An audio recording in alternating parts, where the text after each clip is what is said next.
Halo teman-teman, Intristi, balik lagi. Jangan bosan Halo, nonton halo, kita halo. bertiga. Kembali Kita lagi sering dengan banget muncul. saya. Wih, ini gayanya udah gaya-gaya YouTuber nih. Wih, ada Pak Ya Pres udah kan juga, ada Om Jo juga nih. Ya, Ini kalau kita dilihat Pak Pres bajunya keren juga nih. Baju apa nih Pak? Oh iya, ini not for everyone. Ini kita baju dari Ichi Store. Ichi Store nih ngeluarin collab-collab. Ini collab dengan saya ini sebenarnya model-model. Asik. Ya tahu sendirilah kalau udah Hypebeast ya. Nanti kedepannya juga ada beberapa yang saya sendiri ngebantu desain walaupun saya nggak bisa ngegambar, tapi ada ide-ide saya di sana.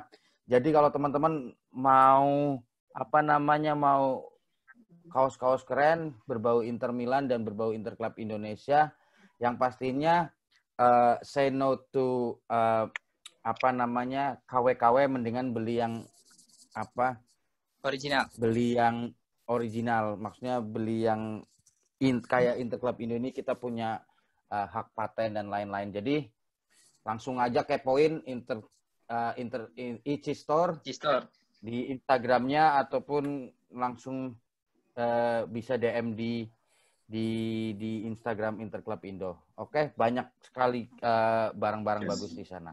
Siap. Kalau dulu sebenarnya zaman ini baju ICC tahun berapa nih Om? Dikirimin sama Pak Presiden. Dikirimin sama Pak Presnya. Om Joni ICC udah ada berapa nih Om? ICC dari pertama. Ya itu dari pertama. Udah dari dulu zaman pertama kali dulu tuh zamannya Pak Antong tuh cuma ada 25 yang dapat ICC. 25. Salah satunya gua ya dulu, aku, Bobo, Pak Antong, Rodi Pangemana. Aku ada Bang Jo. Ada ya, Pak Rudi ada juga ya. Ada itu aku sampai 2 tahun baru hampir setahun lebih pokoknya baru setahun lebih. Dulu kalau masalah yang piracy itu Rud, jadi dulu waktu kepengurusan yang dulu itu kita pernah kayak bikin campaign gitu loh. Jadi lebih baik beli baju Inter yang lama daripada kita beli KW. Karena baju Inter yang lama asli itu setahun 2 tahun itu udah murah banget sebenarnya. Iya, udah di bawah 500.000 kadang-kadang. Iya, tapi asli gitu loh. Dulu sih udah pernah bikin kayak gitu sebenarnya. Tapi sekarang nggak begitu. Sekarang kalau Inter harganya masih normal, masih stabil, nggak kayak model-model tim-tim lain yang sama-sama Nike bisa masih 200 apa. Tapi ya emang daripada KW Rud. Iya benar. Stop pirasi Interkit. Setuju lah kita sebagai tifosi official harusnya mengkampanyekan itu gitu. Betul. Iya. Ini ngomongin jersey. Lu tahu nggak baju Ichi pernah dijual di Tanah Abang? Ada kemarin ada. Kemarin ada di e-commerce ada. Lu antara bangga dan sebel kan? Bangga kalau kemarin ada juga yang ngawein. Ada di Tokopedia atau ada di salah satu itu juga kemarin di Bang. Shopee. Di Shopee. Kita tegur. Ya, kita tegur gitu. Yang menarik jadi logonya, mohon maaf nih Pak Erick Thohir, yang katanya kampanye itu kan ada logonya kayak Ichi juga gitu. I know ya, itu loh. Itu wah. Aku sempat curiga itu. Padahal Pak ET udah membantah itu. Aku bilang, ini anak-anak lama nih yang ngerti logo ini nih. Ini anak-anak lama nih. Jangan-jangan desainernya anak lama nih ya. Ini jadi ngomongin melebar nih, kita mau bahas sesuatu nih. Ngomongin jersey nih, kita mau bahas si pemilik jersey nomor 24. Woi, siap. Christian Eriksen. Di Brewok sekarang lagi Brewok ya. Nah, kemarin ini banyak yang bilang pas lawan Napoli, Eriksen ini men-Snyderkan diri dia. Seolah-olah tiba-tiba dia jadi kayak Snyder kemarin. Beberapa orang ngomong kayak gitu. Sependapat nggak nih? Dari Om Jo dulu deh, sependapat nggak? Gua tahu bedanya sama Snyder. Gimana tuh? Apa tahu nggak bedanya? Finishing. Bedanya insting. Finishing. Oh, finishing, sorry. finishingnya. Finishingnya Erikson kita harus akui. Sorry ya, gue tiba-tiba jadi ingat sama Joao Mario, gue terus terang aja. Penguasaan Joao bola Mario bagus, memang. penguasaan bola bagus, ya kan? Keeping bola bagus, bagi bola bagus, juga pemain nomor 10 lah bisa dibilang. Tapi finishing lemah. Nah, aku kemarin benar-benar lawan Napoli itu kayak khawatir banget gitu loh. 2 kali kan dia shot on goal ya, 2 kali ya shot on goal itu. Apalagi yang terakhir itu, yang kena sama Ospina itu. Aku tiba-tiba langsung keinget, waduh, ini kok yang nggak masuk gitu.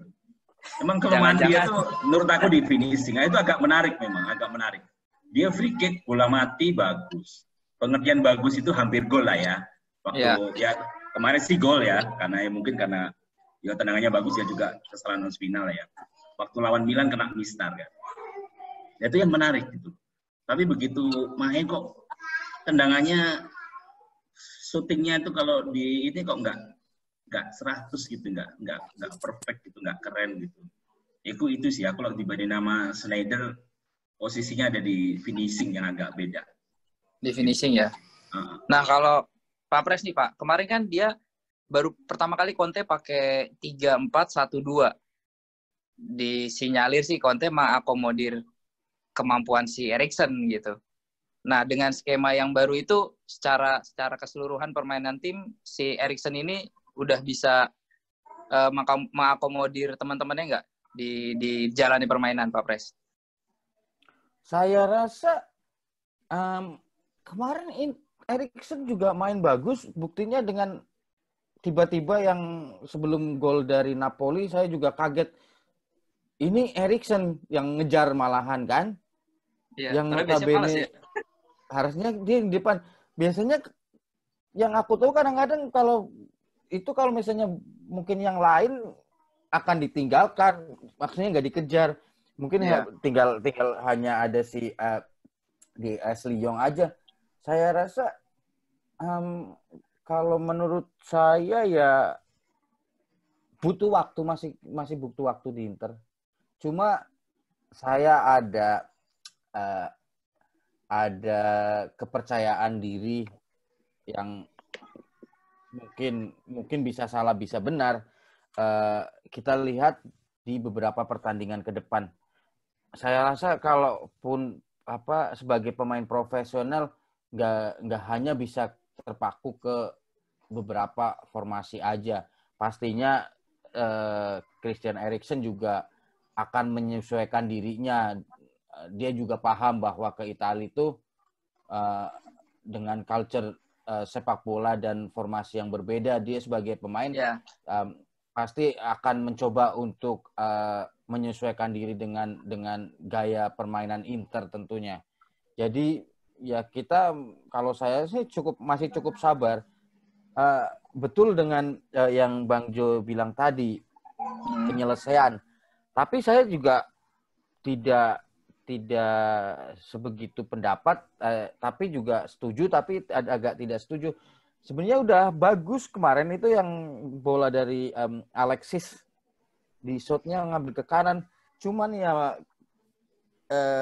Ospinanya juga lagi bagus juga, jadi lagi sakti ya dia. Itu mungkin kembali kalau masalah itu mungkin di saat Kandreva dapat bola dari Lukaku, terus di situ ada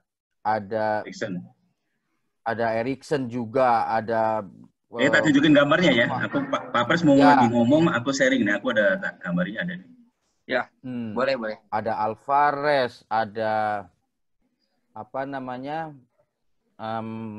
ada Ashley Young di 3. Nah, ini ada gambarnya. Ini. Nah, nih. Tuh ada di situ terlihat jelas. Ini kenapa nggak diumpan? Kenapa dia? Oh my God, itu yang kalau menurut saya, aku kan kita bahas ya nanti ini. Kita bahas ya. Ya. Saya rasa kita langsung bahas aja sekarang. ini kalau jadi ini diumpan apa ditendang harusnya? Kalau diumpan ke pojok kayak golnya lawan Barcelona Sneijder nih. Kalau menurutku Candreva ini bukan, jadi agak susah sih. Harusnya sih diumpan kalau menurutku ya. Karena posisi ini 4 lawan 2 loh. Istilahnya boleh dikata. Ini kalau menurutku diumpan. Soalnya Candreva ya gitu. Posisi backnya juga sudah terlihat itu cenderung untuk ke Candreva. Jadi kalau menurut udah saya ketarik diumpan. ya. Sebenarnya backnya udah ketarik. Silahkan Bang Jo. Ini nih yang bikin bagus Rudi, pengambilannya bagus. Ini 4-2 ini sebenarnya. Dan kemungkinan gol dari sudutnya Candreva itu sangat kecil. Apalagi ternyata tendangan dia ya mengarah ke kiper kan. Memang itu, ya kita udah nggak bisa menyesali inilah. Ini masalah decision making ya. Masalah decision making pemain sepak bola. Ya mungkin waktu latihan Candreva posisi gini pernah gol. Bisa aja kok. Jadi feeling dia ini tendangannya masuk gini gitu. Padahal posisi ini kalau tendangan kayak dia sekeras apapun itu relatif bisa diantisipasi sama kiper karena sudutnya kan sempit. Ya, kiper ada di sudut sempit. Posisinya Eriksen pas di depan gawang kelihatan gede. Ini tapi yang membuat tebel ini kalau kita lihat di timeline ini debat tebel memang. Debat tebel ini harusnya ditendang atau diumpan. Ini yang membuat kemarin Lautaro Martinez agak jengkel juga di sini. Ini sebenarnya, dan ini kalau walaupun dibawa ke depan terus crossing ke kiri mendatar, itu ada Lautaro Martinez. Sejelek-jeleknya Lautaro Martinez lewat, masih ada Ashley yang ke depan. Dan dia tendangan kaki kanannya juga bisa melengkung juga. Jadi kalau menurutku harusnya diumpan. Ada 3, tapi ya gitu. Nanti nasi sudah menjadi bubur. Nasi sudah menjadi bubur. Tapi menarik emang. Posisi ini menarik terus gara-gara ini kan kita kebobolan. Iya. Nah, counter attack. Dan menarik, balik lagi kenapa tadi Eriksen yang ngejar kan? Iya. Nah itu lucu juga memang. Menarik, maksud gua tuh gini. Kita udah 42 menit menjelang akhir. Iya. Iya kan? Bola mati kayak gitu, kenapa backnya disuruh maju semua sama Conte? Itu. Kenapa itu harus dilakukan gitu loh? Kenapa nggak jagain? Udah tenang dulu, ini udah mau kelar, babak pertama udah mau kelar. Dan menariknya posisi Insigne itu ada di depan dia, di depan technical zone. Kenapa dia nggak teriak, jagain. Aku kadang-kadang mikir itu. Dan kalau kenapa Eriksen itu tacklingnya jelek banget, Fred. Kalau kita lihat dari statistiknya WhoScore, Eriksen tuh tacklingnya jelek, Eriksen itu. Ya itu kenapa dia tiba-tiba yang ngejar, lihat aja. Ya kalau ada yang bilang itu kenapa nggak pelanggaran aja sih? Kenapa nggak disenggol aja sih? Itu lepas malan kalau aku juga nggak bakalan. Aku udah nebak ini kalau di sliding nggak kena dia bukan semacam Marcelo Brozovic atau merah, apa yang Nih posisi Eriksen lah ya. Iya. Ini kita bahas posisi Eriksen. Jadi sebenarnya Eriksen ini posisinya udah bagus ya. Secara positioning dia udah bisa ngelihat kalaupun di back heel ke dia kosong juga. Pandangannya lebih luas sebenarnya. Gue setuju sama Pak Pres. Jadi sebenarnya posisi yang pas ya memang dia ada di belakang striker sebenarnya. Ada di belakang striker. Tapi ada problem lanjutannya nanti. Kita lihat pada saat build up, Brozovic yang biasanya jadi free man, jadi kayak agak bingung juga, termasuk Barella. Barella yang harusnya jadi free man, dia posisinya tuh malah agak canggung dia. Dia nggak pernah menjadi posisi build up gitu. Waktu build up pertama kan kita masih dari back kan. Biasanya ada Brozovic di sana, bentuk diamond kan. Biasanya bentuk diamond. Ada Brozovic di sana. Tapi Barella ternyata agak kurang luwes dia. Apalagi ke depan dia juga makin terganggu kan gara-gara ada Eriksen. Tapi yang mudah-mudahan kita lihat nanti di Sampdoria lah. Waktu lawan Sampdoria kemungkinan besar pasti dengan formasi yang sama seharusnya. Gue tetap setuju kita main bagus, iya kita main bagus. Apalagi babak kedua, iya. Bayangin nih babak kedua seperti ini sampai gambarnya itu gue gambarin itu babak kedua kita itu. Bayangin, lihat nih. Pada saat posisi menyerang, lihat posisi Skriniar sama Bastoni. Maju ke depan, nggak main-main. Ini yang gue bilang, kita menyerang bagus, tapi ya itu tadi loh, kenapa defense-nya kok nggak dipikirin juga gitu loh. Ini bayangin, ini padahal pemain Napoli 10 orang bertahan semua. 11 sama kiper tuh ada di sini semua, lu hitung 1, 2, 3, 4, 5, 6, 7, 8, 9, 10, 11. Ada 11 orang di sini. Nggak salah juga, nyerang itu nggak salah. Bayangin Bastoni ada di sini. Kita lihat kemarin di penetrasi, masuk half space, habis umpan ke kiri ke yang dia berangkat maju ke depan, ya kan, sama kayak Skriniar juga, maju ke depan juga. Waktu babak kedua atau apa lagi, bagus. Tapi tetap harus jangan sampai belakang itu dilupain gitu. Itu ya terbukti lah kemarin. Kenapa waktu Ospina ngelempar juga Lautaro sama Lukaku nggak ganggu Ospina dulu. Kadang-kadang gampang banget tuh Ospina ngelempar terus kemudian isinya lari jauh gitu loh. Harusnya Conte itu nggak dengerin kita minggu lalu. Om Jo bilang kan, jangan kayak tim yang pengen menang-menang banget kayak gini jadinya. Iya, jadinya kayak gitu. Ini kan pengen menang-menang banget. Bayangin aja, lihat tuh. Ini kalau nggak salah posisi udah unggul 1-0 deh ini deh. Iya. Posisi gitu. Lihat tuh, Skriniar sampai di sini, Kandreva sampai di depan situ. Bayangin. Itu tapi saya juga salut loh sama apa namanya si Gattuso. Saya ini bukan apa ya, tapi dia lebih mature sekarang sebagai seorang pelatih ya.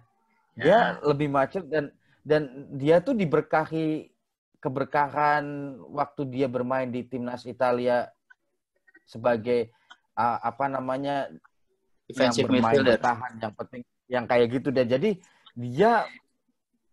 dia bagus. Jadi ini kayak bener kemarin aku lihat Napoli ini kayak permainannya Italia zaman kapan gitu loh dengan bertahan sukses yang hanya mengandalkan serangan balik.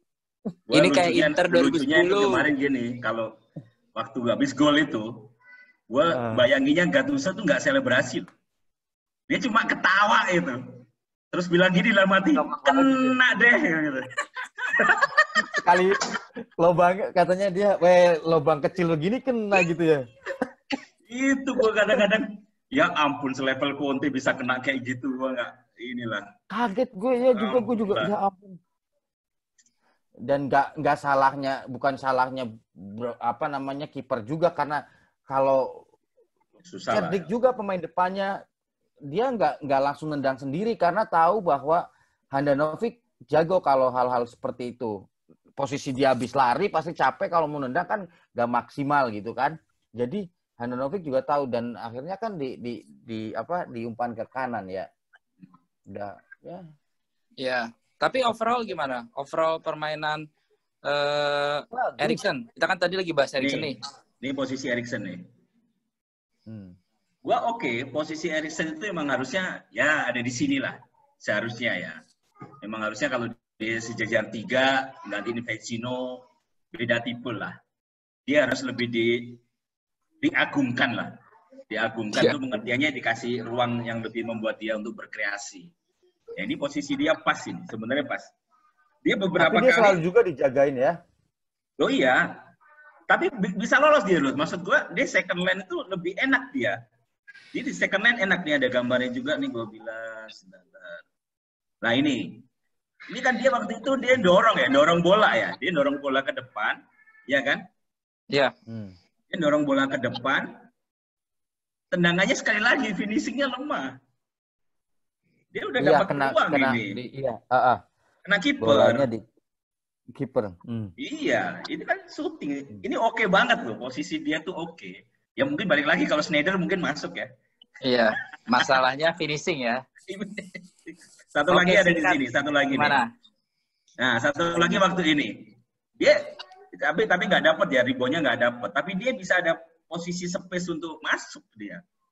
Emang udah pas sebenarnya second line dia tuh oke ya. Oke lah, semoga kita doain aja itu karena hokinya nggak bagus lah ya. Mudah-mudahan karena kedepannya finishingnya makin bagus lah, dia makin hoki lah. Gitu. Lagi-lagi ini ngapain ini Skriniar di depan? Kembali lagi ke gambar tadi, Bang. Ini Skriniar ngapain di depan ini? Lu Iya, nggak ini Inter perhatiin, Rat. menang-menang banget. Gue yang paling merhatiin itu Bastoni. Bastoni hampir ngasih ke Young, itu langsung ke depan dia. Itu namanya bikin overload. Jadi bikin overload di depan. Jadi posisi pemain kita tuh banyak di depan. Overload namanya. Bagus juga, gue bilang bagus. Gue bilang kalau kemarin kita menang, bikin analisanya enak banget itu. Conte oke banget. Permainan udah oke ya. Faktor luck-nya kurang. Tapi kembali ya Bastoni ini jadi calon idola ini kalau menurut saya nih. Cuman agak fisiknya aja dia belum mampu kali 90 menit kayaknya dia masih ya. Itu singkat nih, singkat buat Pak Pres sama Om Johan singkat. Berapa nilai Conte, berapa nilai Eriksen di pertandingan kemarin? Karena banyak yang bilang ya Eriksen salah satu man of the match di Inter. Ya, 1-10. Om Jo berapa? Kalau aku 8,5. Pak Pres? Kalau aku kemarin sebentar.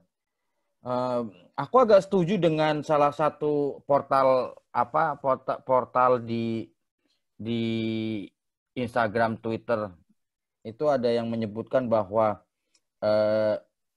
Christian Eriksen dia menunjukkan bahwa Conte memerlukan dia in the first half, but also so that he lack the ability. Dia masih kurang banyak waktu bermain. Jadi kalau menurutku 7,5.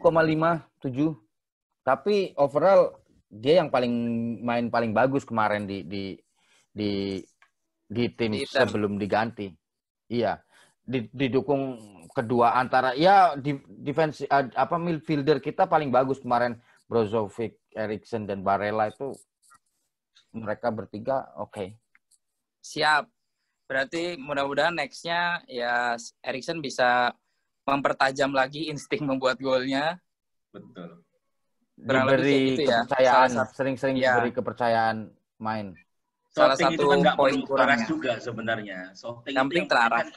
Flashing juga, betul. Iya, flashing jagoannya Brozovic biasanya. Iya. Siap, kalau gitu sesi ini kita udahin dulu. Nanti kita akan ada sesi-sesi selanjutnya di episode selanjutnya. Jangan lupa buat teman-teman subscribe YouTube channel Interclub Indo. Subscribe juga YouTube-nya Mudiono. Mudiono Prasetyo, tapi ini pakai Interclub Indonesia, tapi aku juga punya YouTube juga. Bang Jo juga ada. Jadi boleh lah ini bisa buat ajang promosi. Having fun. Oke, sampai jumpa Om Jo. Oke, siap-siap semuanya.